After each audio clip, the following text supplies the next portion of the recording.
আঙ্গুর ফল কত করে ভাই? আঙ্গুর ফল হ্যাঁ ভাই, আঙ্গুর নেবেন ভাই? ভালো আঙ্গুর ভাই 400 টাকা কেজি ভাই। দাম কম হবে না ভাই? না ভাই, মধু ভাই, মধু মধু, এটা মধু ভাই, কম হবে না ভাই। কত টাকা ভাই? বিক্রি হবে না?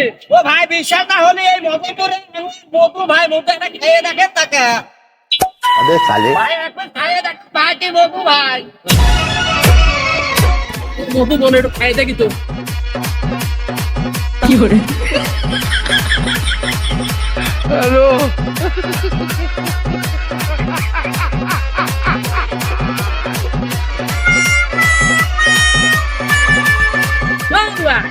এটা তো মধু হয়, মিষ্টি তো নই ভাই।